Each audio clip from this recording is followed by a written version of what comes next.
मित्रों नमस्कार, मैं हूं बाबू राकेश सिंह, महात्मा गांधी स्मारक इंटर कॉलेज अध्यापक हिंदी। आज आप सबके समक्ष लेके आया हूं असिस्टेंट प्रोफेसर में निर्धारित निबंध आचरण की सभ्यता। आचरण की सभ्यता के लेखक सरदार पूर्ण सिंह जी हैं। तो मित्रों चलिए शुरू करते हैं। इनकी पंक्तियां पूछता है बस असिस्टेंट प्रोफेसर में, केवल इनकी पंक्ति पूछ लेगा और पूछ लेगा कि ये किस निबंध से है। विद्या, कला, कविता, साहित्य, धन और राजस्व से भी आचरण की सभ्यता अधिक ज्योतिषमती है। आचरण की सभ्यता को प्राप्त करके एक कंगाल आदमी राजाओं के दिलों पर भी अपना प्रभुत्व जमा सकता है। इस सभ्यता के दर्शन से कला, साहित्य और संगीत को अद्भुत सिद्धि प्राप्त होती है। राग अधिक मृदु हो जाता है, विद्या का तीसरा शिवनेत्र खुल जाता है, चित्रकला का मौन राग अलापने लग जाता है, वक्ता चुप हो जाता है, लेखक की लेखनी थम जाती है, मूर्ति बनाने वाले के सामने नए कपोल, नए नयन और नई छवि का दृश्य उपस्थित हो जाता है। आचरण की सभ्यतामय भाषा सदा मौन रहती है। इस भाषा का निघंटु शुद्ध श्वेत पत्रों वाला है। इसमें नाम मात्र के लिए भी शब्द नहीं। यह सभ्याचरण नाद करता हुआ भी मौन है, व्याख्यान देता हुआ भी व्याख्यान के पीछे छिपा है, राग गाता हुआ भी राग के सुर के भीतर पड़ा है। मृदु वचनों की मिठास में आचरण की सभ्यता मौन रूप से खुली हुई है। नम्रता, दया, प्रेम और उदारता सब के सब सभ्याचरण की भाषा के मौन व्याख्यान हैं। मनुष्य के जीवन पर मौन व्याख्यान का प्रभाव चिरस्थायी होता है और उसकी आत्मा का एक अंग हो जाता है। न काला, न नीला, न पीला, न सफ़ेद, न पूर्वी, न पश्चिमी, न उत्तरी, न दक्षिणी, बेनाम, बेनिशान, बेमकान विशाल आत्मा के आचरण से मौन रूपिणी सुगंधि सदा प्रसारित हुआ करती है। इसके मौन से प्रसूत प्रेम और पवित्रता धर्म सारे जगत का कल्याण करके विस्तृत होते हैं। इसकी उपस्थिति से मन और हृदय के ऋतु बदल जाते हैं। तीक्ष्ण गर्मी से जले भुने व्यक्ति आचरण के काले बादलों की बूंदाबांदी से शीतल हो जाते हैं। मानसोत्पन्न शरद ऋतु क्लेशातुर हुए पुरुष इसकी सुगंधमय अटल वसंत ऋतु के आनंद का पान करते हैं। आचरण के नेत्र के एक अश्रु से जगत भर के नेत्र भीग जाते हैं। आचरण के आनंद नृत्य से उन्मोदिष्णु होकर वृक्षों और पर्वतों तक के हृदय नृत्य करने लगते हैं। आचरण के मौन व्याख्यान से मनुष्य को एक नया जीवन प्राप्त होता है। नए नए विचार स्वयं ही प्रकट होने लगते हैं। सूखे काष्ठ सचमुच ही हरे हो जाते हैं। सूखे कूपों में जल भर आता है। नए नेत्र मिलते हैं। कुल पदार्थों के साथ एक नया मैत्री भाव फूट पड़ता है। सूर्य, जल, वायु, पुष्प, पत्थर, घास, पात, नर, नारी और बालक तक में एक अभूतपूर्व सुंदर मूर्ति के दर्शन होने लगते हैं। मौन रूपी व्याख्यान की महत्ता इतनी बलवती, इतनी अर्थवती और इतनी प्रभाववती होती है कि उसके सामने क्या मातृभाषा, क्या साहित्य भाषा और क्या अन्य देश की भाषा सब की सब तुच्छ प्रतीत होती हैं। अन्य कोई भाषा दिव्य नहीं, केवल आचरण की मौन भाषा ही ईश्वरीय है।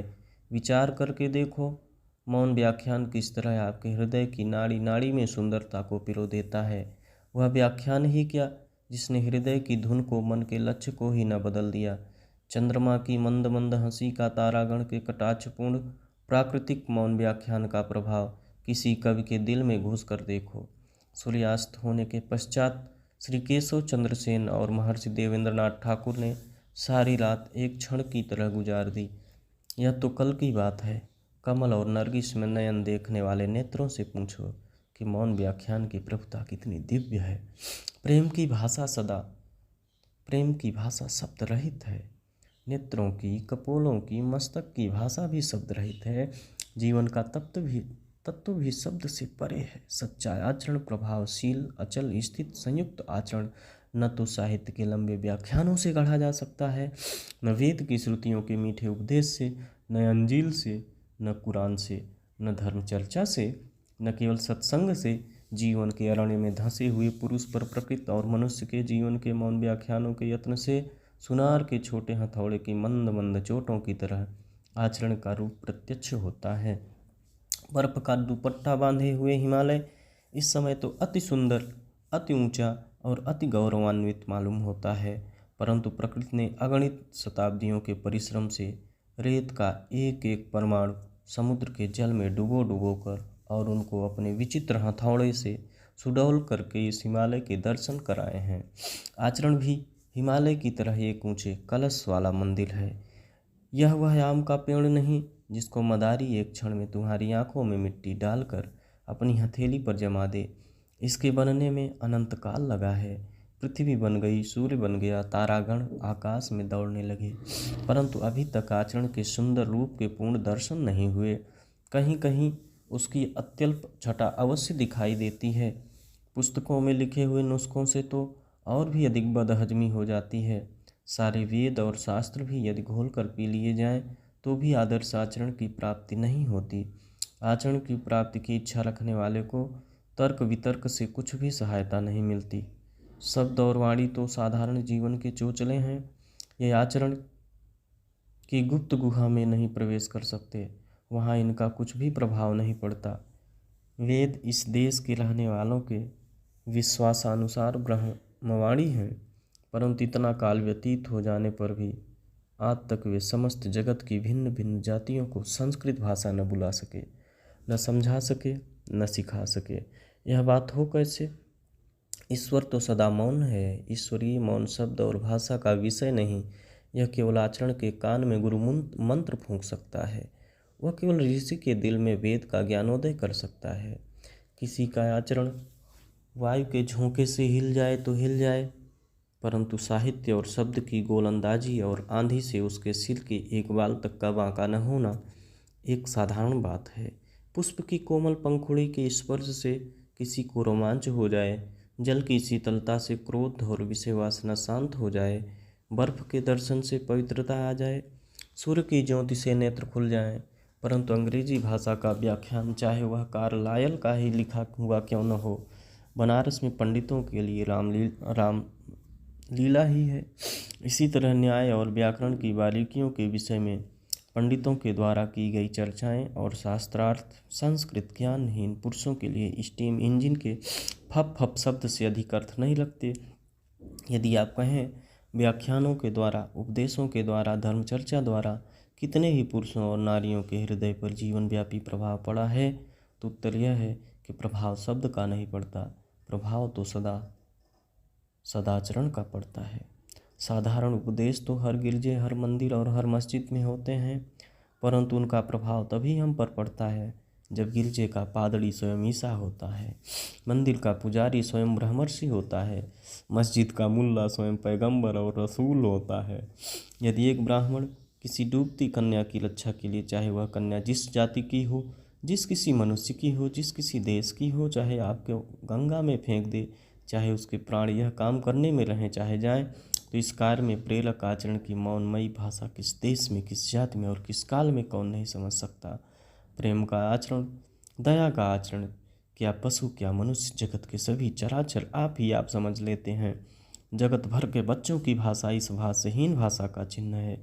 बालकों के इस शुद्ध मौन का नाद और हास्य ही सब देशों में एक ही सा पाया जाता है। मनुष्य का जीवन इतना विशाल है कि उसमें आचरण को रूप देने के लिए नाना प्रकार के ऊंच नीच और भले बुरे विचार, अमीरी और गरीबी, उन्नति और अवनति इत्यादि सहायता पहुंचाते हैं। पवित्र अपवित्रता उतनी ही बलवती है जितनी कि पवित्र और पवित्रता। जो कुछ जगत में हो रहा है वह केवल आचरण के विकास के अर्थ हो रहा है। अंतरात्मा वही काम करती है जो बाह्य पदार्थों के संयोग का प्रतिबिंब होता है, जिनको हम पवित्रात्मा कहते हैं। क्या पता है किन किन कूपों से निकल कर वे अब हृदय को प्राप्त हुए हैं, जिनको हम धर्मात्मा कहते हैं। क्या पता है किन किन अधर्मों को करके वे धर्म ज्ञान पा सके हैं, जिनको हम सभ्य कहते हैं, और जो अपने जीवन में पवित्रता को ही सब कुछ समझते हैं। क्या पता है वे कुछ काल पूर्व बुरी और अधर्म अपवित्रता में लिप्त रहे हों। अपने जन्म जन्मांतरों के संस्कारों से भरी हुई अंधकारमय कोठरी से निकल ज्योति और स्वच्छ वायु से परिपूर्ण खुले हुए देश में जब तक अपना आचरण, अपने नेत्र न खोल चुका हो, तब तक धर्म के गूढ़ तत्व कैसे समझ में आ सकते हैं। नेत्र रहित को सूर्य से क्या लाभ। कविता, साहित्य, पीर, पैगंबर, गुरु, आचार्य, ऋषि आदि के उपदेशों से लाभ उठाने का यदि आत्मा में बल नहीं तो उससे क्या लाभ। जब तक यह जीवन का बीज पृथ्वी के मलमूत्र के ढेर में पड़ा है, अथवा जब तक यह खाद की गर्मी से अंकुरित नहीं हुआ है और प्रस्फुटित होकर उससे दो नए पत्ते ऊपर नहीं निकल आए, तब तक ज्योति और वायु किस काम के। वह आचरण ही धर्म संप्रदायों के अनुच्चारित शब्दों को सुनाता है, हम में कहाँ। जब वही नहीं, तब फिर क्यों न ये संप्रदाय हमारे मानसिक महाभारतों का कुरुक्षेत्र बने। क्यों न अप्रेम, अपवित्र, हत्या और अत्याचार इन संप्रदायों के नाम से हमारा खून करें। कोई भी संप्रदाय आचरण रहित पुरुषों के लिए कल्याणकारक नहीं हो सकता, और आचरण वाले पुरुषों के लिए भी सभी धर्म संप्रदाय कल्याणकारक हैं। सच्चा साधु धर्म को गौरव देता है, धर्म किसी को गौरवान्वित नहीं करता। आचरण का विकास जीवन का परमोद्देश्य है। आचरण के विकास के लिए नाना प्रकार की सामग्रियों का जो संसार संभूत शारीरिक, प्राकृतिक, मानसिक और आध्यात्मिक जीवन में वर्तमान है, उन सब की सबका क्या एक पुरुष और क्या एक जाति के आचरण के विकास के साधनों के संबंध में विचार करना होगा। आचरण के विकास के लिए जितने कर्म हैं, उन सबको आचरण के संगठनकर्ता धर्म के अंग मानना पड़ेगा। चाहे कोई कितना ही बड़ा महात्मा क्यों न हो, वह निश्चय पूर्वक यह नहीं कह सकता कि यूँ ही करो और किसी तरह नहीं। आचरण की सभ्यता की प्राप्ति के लिए वह सबको एक पथ नहीं बता सकता। आचरणशील महात्मा स्वयं भी किसी अन्य की बनाई हुई सड़क से नहीं आया, उसने अपनी सड़क स्वयं ही बनाई थी। इसी से उसके बनाए हुए रास्ते पर चलकर हम भी अपने आचरण को आदर्श के ढांचे में नहीं ढाल सकते। हमें अपना रास्ता अपने जीवन की कुदाली की एक एक चोट से रात दिन बनाना पड़ेगा और उसी पर चलना भी पड़ेगा। हर किसी को अपने देश कालानुसार राम प्राप्ति के लिए अपनी नैया आप ही बनानी पड़ेगी और आप ही चलानी भी पड़ेगी। यदि मुझे ईश्वर का ज्ञान नहीं तो ऐसे ज्ञान से क्या प्रयोजन। जब तक मैं अपना हथौड़ा ठीक ठीक चलाता हूँ और रूपहीन लोहे को तलवार के रूप में गढ़ देता हूँ, तब तक मुझे यदि ईश्वर का ज्ञान नहीं तो नहीं होने दो। उस ज्ञान से मुझे प्रयोजन ही क्या। जब तक मैं अपना उद्धार ठीक और शुद्ध रीति से किए जाता हूँ, तब तक यदि मुझे आध्यात्मिक पवित्रता का ज्ञान नहीं होता तो न होने दो। उससे सिद्धि ही क्या हो सकती है। जब तक किसी जहाज के कप्तान के हृदय में इतनी वीरता भरी हुई है कि वह महाभयानक समय में अपने जहाज को नहीं छोड़ता, तब तक यदि वह मेरी और तेरी दृष्टि में शराबी और स्त्रैण है,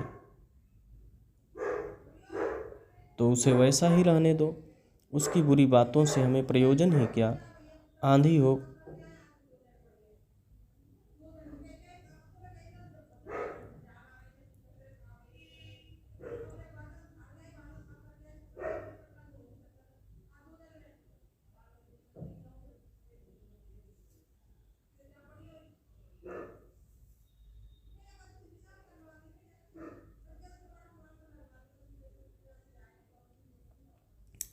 आंधी हो, बर्फ हो, बिजली की कड़क हो, समुद्र का तूफान हो, वह दिन रात आँख खोले अपने जहाज की रक्षा के लिए जहाज के पुल पर घूमता हुआ अपने धर्म का पालन करता है। वह अपने जहाज के साथ समुद्र में डूब जाता है, परंतु अपना जीवन बचाने के लिए कोई उपाय नहीं करता। क्या उसके आचरणों का यह अंश मेरे बिस्तर और आसन पर बैठे बिठाए कहे हुए निरर्थक शब्दों के भाव से कम महत्व का है। न मैं किसी गिरजे में जाता हूँ और न किसी मंदिर में, न मैं नमाज पढ़ता हूँ और न ही रोज़ा रखता हूँ, न संध्या ही करता हूँ और न कोई देव पूजा ही करता हूँ। न किसी आचार्य के नाम का मुझे पता है और न किसी के आगे मैंने सिर ही झुकाया है। तो इससे प्रयोजन ही क्या और इससे हानि भी क्या। मैं तो अपनी खेती करता हूँ, अपने हल और बैलों को प्रातः काल उठकर प्रणाम करता हूँ। मेरा जीवन जंगल के पेड़ों और पत्तियों की संगति में गुजरता है। आकाश के बादलों को देखते मेरा दिन निकल जाता है। मैं किसी को धोखा नहीं देता। हाँ, यदि कोई मुझे धोखा दे तो उससे मेरी कोई हानि नहीं। मेरे खेत में अन्न उग रहा है, मेरा घर अन्न से भरा है। बिस्तर के लिए मुझे एक कमली काफ़ी है, कमर के लिए लंगोटी और सिर के लिए एक टोपी बस है। हाथ पाँव मेरे बलवान हैं, शरीर मेरा आरोग्य है। भूख खूब लगती है। बाजरा और मकई, छाछ और दही, दूध और मक्खन मुझे और मेरे बच्चों को खाने के लिए मिल जाता है। क्या इस किसान की सादगी और सच्चाई में वह मिठास नहीं जिसकी प्राप्ति के लिए भिन्न भिन्न धर्म संप्रदाय लंबी चौड़ी और चिकनी चुपड़ी बातों द्वारा दीक्षा दिया करते हैं। जब साहित्य, संगीत और कला की यति निलोम को घोड़े से उतार कर मखमल के गद्दों पर लिटा दिया, जब आलस्य और विषय विकार की लंपटता ने जंगल और पहाड़ की साफ हवा के असभ्य और उद्दंड जीवन से रोम वालों का मुख मोड़ दिया, तब रोम नरम तकियों और बिस्तरों पर ऐसा सोया कि अब तक न आप जागा और न कोई उसे जगा सका।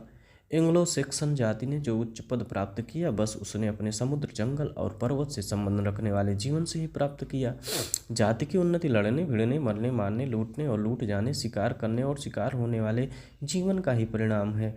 लोग कहते हैं केवल धर्म ही जाति की उन्नति करता है। यह ठीक है, परंतु यह धर्मांकुर जो जाति को उन्नत करता है, इस असभ्य कमीने पापमय जीवन की गंदी राख के ढेर के ऊपर नहीं उगता है।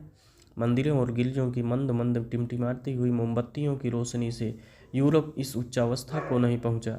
वह कठोर जीवन जिसको देश देशांतरों को ढूंढते फिरते रहने के बिना शांति नहीं मिलती, जिसकी अंतर्ज्वाला दूसरी जातियों को जीतने, लूटने, मारने और उन पर राज करने के बिना मंद नहीं पड़ती, केवल वही विशाल जीवन समुद्र की छाती पर मूंग दलकर और पहाड़ों को फांद कर उनको उस महानता की ओर ले गया और ले जा रहा है। रॉबिनहुड की प्रशंसा में जो कवि अपनी सारी शक्ति खर्च कर देते हैं, उन्हें तत्वदर्शी कहना चाहिए, क्योंकि रॉबिनहुड जैसे भौतिक पदार्थों से ही नेल्सन और वेलिंगटन जैसे अंग्रेज वीरों की हड्डियां तैयार हुई थीं। लड़ाई के आजकल के सामान, गोला बारूद, जंगी जहाज और तिजारती बेड़ों आदि को देखकर कहना पड़ता है कि इनसे वर्तमान सभ्यता से भी कहीं अधिक उच्च सभ्यता का जन्म होगा। धर्म और आध्यात्मिक विद्या के पौधे को ऐसी आरोग्यवर्धक भूमि देने के लिए जिसमें वह प्रकाश और वायु सदा खिलता रहे, सदा फूलता रहे, सदा फलता रहे, यह आवश्यक है कि बहुत से हाथ एक अनंत प्रकृति के ढेर को एकत्र करते रहें। धर्म की रक्षा के लिए क्षत्रियों को सदा ही कमर बांधे हुए सिपाही बने रहने का भी तो यही अर्थ है। यदि कुल समुद्र का जल उड़ा दो तो रेडियम धातु का एक कण नहीं हाथ लगेगा। आचरण का रेडियम क्या एक पुरुष का और क्या जाति का और क्या जगत का सारी प्रकृति को खाद बनाए बिना, सारी प्रकृति को हवा में उड़ाए बिना भला कब मिलने का है। प्रकृति को मिथ्या करके नहीं उड़ाना, उसे उड़ाकर मिथ्या करना है। समुद्रों में डोरा डालकर अमृत निकालना है, सो भी कितना जरा सा। संसार की खाक छान कर आचरण का स्वर्ण हाथ आता है, क्या बैठे बिठाए भी वह मिल सकता है। हिंदुओं का संबंध यदि किसी प्राचीन असभ्य जाति के साथ रहा होता तो उनके वर्तमान वंश में अधिक बलवान श्रेणी के मनुष्य होते, तो उसमें भी ऋषि, पराक्रमी, जनरल और धीर वीर पुरुष उत्पन्न होते। आजकल तो वे उपनिषदों के ऋषियों के पवित्रतामय प्रेम के जीवन को देख देख कर अहंकार में मग्न हो रहे हैं और दिन भर दिन अधोगति की ओर जा रहे हैं। यदि वे किसी जंगली जाति की संतान होते तो उनमें भी ऋषि और बलवान योद्धा होते। ऋषियों को पैदा करने के योग्य असभ पृथ्वी का बन जाना तो आसान है, परंतु ऋषियों की अपनी उन्नति के लिए राख और पृथ्वी बनाना कठिन है, क्योंकि ऋषि तो केवल अनंत प्रकृति पर सजते हैं, हमारी जैसी पुष्पशैया पर मुरझा जाते हैं। माना कि प्राचीन काल में यूरोप में सभी असभ्य थे, परंतु आजकल जो हम असभ्य हैं उनकी असभ्यता के ऊपर ऋषि जीवन की उच्च सभ्यता फूल रही है, और हमारे ऋषियों के जीवन के फूल की सैया पर आजकल सभ्यता का रंग चढ़ा हुआ है। सदा ऋषि पैदा करते रहना अर्थात अपनी ऊंची चोटी के ऊपर इन फूलों को सदा धारण करते रहना ही जीवन के नियमों का पालन करना है। धर्म के आचरण की प्राप्ति यदि ऊपरी आडंबरों से होती तो आजकल भारत निवासी सूर्य के समान शुद्ध आचरण वाले हो जाते। भाई माला से तो जप नहीं होता, गंगा नहाने से तो तप नहीं होता, पहाड़ों पर चढ़ने से प्राणायाम हुआ करता है, समुद्र में तैरने से नेति धुलती है, आंधी पानी और साधारण जीवन की ऊंच नीच, गर्मी सर्दी, गरीबी अमीरी को झेलने से तप हुआ करता है। आध्यात्मिक धर्म के स्वप्नों की शोभा तभी भली लगती है जब आदमी अपने जीवन का धर्म पालन करे। खुले समुद्र में अपने जहाज पर बैठकर ही समुद्र की आध्यात्मिक शोभा का विचार होता है। भूखे को तो चंद्र और सूर्य भी केवल आटे की बड़ी बड़ी दो रोटियों से प्रतीत होते हैं। कुटिया में ही बैठकर धूप, आंधी और बर्फ की दिव्य शोभा का आनंद आ सकता है। प्राकृतिक सभ्यता के आने पर ही मानसिक सभ्यता आती है और तभी वह स्थिर भी रह सकती है।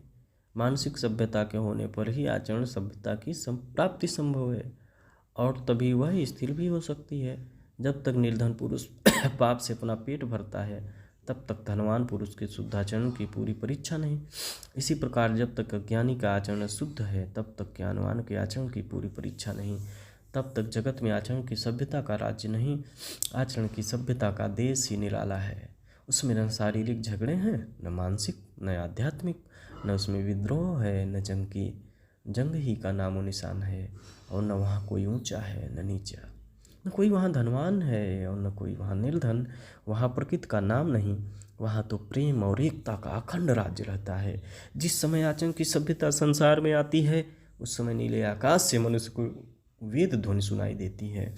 नर नारी पुष्पवत खिलते जाते हैं, प्रभात हो जाता है, प्रभात का गजर बन जाता है, नारद की वीणा आलापने लगती है, ध्रुव का शंख गूंज उठता है, प्रहलाद का नृत्य होता है, शिव का डमरू बजता है, कृष्ण की बांसुरी की धुन प्रारंभ हो जाती है। जहाँ ऐसे शब्द होते हैं, जहाँ ऐसे पुरुष रहते हैं, वहाँ ऐसी ज्योति होती है। वही आचरण की सभ्यता का सुनहरा देश है, वही देश मनुष्य का स्वदेश है। जब तक घर न पहुँच जाए सोना अच्छा नहीं। चाहे वेदों में, चाहे इंजील में, चाहे कुरान में, चाहे त्रिपिटक में, चाहे इस स्थान में, चाहे उस स्थान में, कहीं भी सोना अच्छा नहीं। आलस्य मृत्यु है। लेख तो पेड़ों के चित्र सदृश होते हैं, पेड़ तो होते ही नहीं जो फल लावें। लेखक ने यह चित्र इसलिए भेजा है कि सरस्वती में चित्र को देखकर शायद कोई असली पेड़ को जाकर देखने का यत्न करे। बस मित्रों, इतना सा ही था निबंध। धन्यवाद। चैनल को लाइक और सब्सक्राइब करें।